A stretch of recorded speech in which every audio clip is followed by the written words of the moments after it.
भारत सरकार के एक हालिया नोटिफिकेशन ने बिहार के एथनॉल उद्योग को गंभीर संकट में डाल दिया है।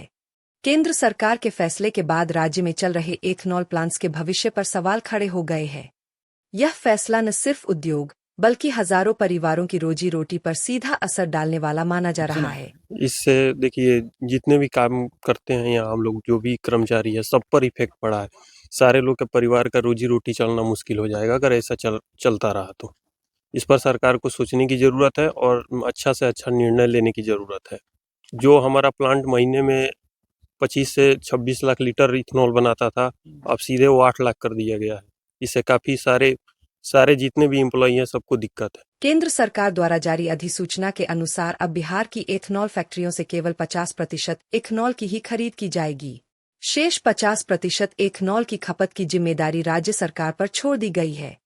लेकिन सबसे बड़ा सवाल यही है कि एथनॉल का उपयोग पेट्रोल डीजल निर्माण में होता है और देश की सभी तेल विपणन कंपनियां केंद्र सरकार के अधीन हैं। ऐसे में राज्य सरकार इस बचे हुए 50% एथनॉल की खपत आखिर कैसे करेगी? सबसे पहले तो हम आप सभी लोगों का धन्यवाद देना चाहते हैं कि आप इस मुद्दे पर बात करने के लिए, हमारे प्रश्न को उठाने के लिए आए। ठीक है कि पहले तो एक इंडस्ट्री नहीं था, हम लोग भी दिल्ली एनसीआर में सर काम करते थे। जब से गांव में फैक्ट्री खुला है तो हम लोग यहीं पर 2020 से कर रहे हैं। और ये 50% वाला जो आ गया है मेथड कि भाई प्रोडक्शन नहीं होगा, तो 100% होता था तो 100% यहाँ का अपना सब कुछ मेंटेन होता था। अब अगर मान लीजिए सप्लाई हमारा घट जाएगा, प्रोडक्शन ही कम करना होगा, तो कहाँ तक हम लोग बैठा के मैनेजमेंट पैसा थोड़ी देगा किसी को। कल के डेट में तो माने लेबर का भी कटौती होगा, मैन पावर कटिंग होगा, सब कुछ ये सब इशू होगा। तो फिर जो बाहर में हम लोग नौकरी करते थे, हमारे गांव के लोग ऐसे बाकी जो भी है एम्प्लॉय सब, तो फिर बाहर में जाना पड़ेगा, दिल्ली एनसीआर फिर पकड़ना पड़ेगा। सर मन में टेंशन तो है बहुत ज़्यादा। सरकार से तो हम हाथ जोड़ के यही प्रार्थना करना चाहेंगे कि सरकार इस अपने जो आदेश दिया है, इस आदेश पर एक बार फिर से पुनः समीक्षा करने की उनको आवश्यकता है कि एक तो प्लांट है नहीं यहाँ, इंडस्ट्री है नहीं बिहार में। और जब इलेक्शन आता है तो कहते हैं कि पलायन रोको, ये रोको, वो रोको। भाई कैसे रुकेगा? इंडस्ट्री नहीं रहेगा तो कहाँ? फिर तो आदमी अपना कमाएगा ही, खाएगा ही, कहीं कहीं जाएगा ही। नाम क्या है आपका? मेरा नाम प्रिय रंजन कुमार है, मैं यूनिट कमांडर हूँ यहाँ का, सिक्योरिटी ऑफिसर हूँ। कहाँ के रहने वाले? मैं इसी गाँव का निवासी हूँ सर। पहले बाहर नौकरी करते थे, जब प्लांट आया तो हम लोग अपना गाँव में नौकरी करते हैं। इस फैसले से बिहार में संचालित एथनॉल उद्योग पर गहरा संकट मंडराने लगा है। वैशाली जिले के ढांडुआ स्थित एथनॉल प्लांट इसका बड़ा उदाहरण है, जहां करीब 300 स्थानीय मजदूर प्रत्यक्ष रूप से कार्यरत है। वहीं इस उद्योग से जुड़े 5000 से अधिक परिवारों की आजीविका भी इसी प्लांट पर निर्भर है। उद्योग विशेषज्ञों का कहना है कि यदि ऐसी ही स्थिति बनी रही और एथनॉल की खरीद सुनिश्चित नहीं हुई तो कई प्लांट्स को बंद करना पड़ सकता है। इसका सीधा असर रोजगार पर पड़ेगा, बेरोजगारी बढ़ेगी और पलायन की समस्या और भी गंभीर रूप ले सकती है। एक तरफ जहां बिहार में नए उद्योग स्थापित नहीं हो पा रहे हैं, वहीं दूसरी ओर जो कारखाने पहले से चल रहे हैं, उनका अस्तित्व भी अब खतरे में दिखाई दे रहा है। केंद्र सरकार का यह फैसला राज्य के औद्योगिक भविष्य, रोजगार और आर्थिक स्थिरता पर बड़ा सवाल खड़ा कर रहा है।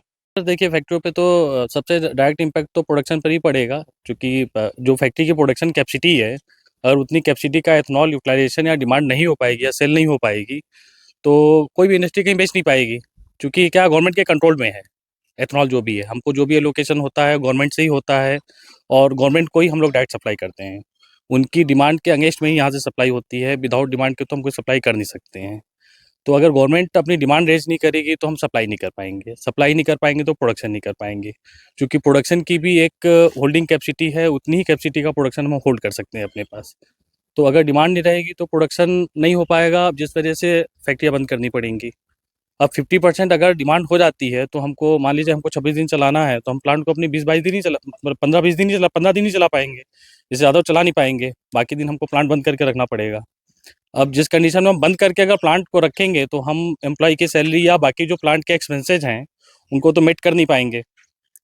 तो इसलिए गवर्नमेंट को ज़रूरी है कि अपनी पॉलिसी में थोड़ा सा सुधार लाने के लिए, या उसको एक बार देखने के लिए कि कैसे फैक्ट्रियाँ सर्वाइव करती हैं। यहाँ पर टोटल मतलब डायरेक्टली इनडायरेक्टली और सारे मजदूर और वर्कर मिला के लगभग 200 से 250 एम्प्लॉय काम करते हैं। उन लोगों पे कितना असर पड़ेगा अगर ये जो पॉलिसी? देखिए, अगर फैक्ट्री नहीं चलेगी तो मजदूरों पर तो इम्पैक्ट पड़ेगा, इवन सभी लोगों पर इम्पैक्ट पड़ेगा।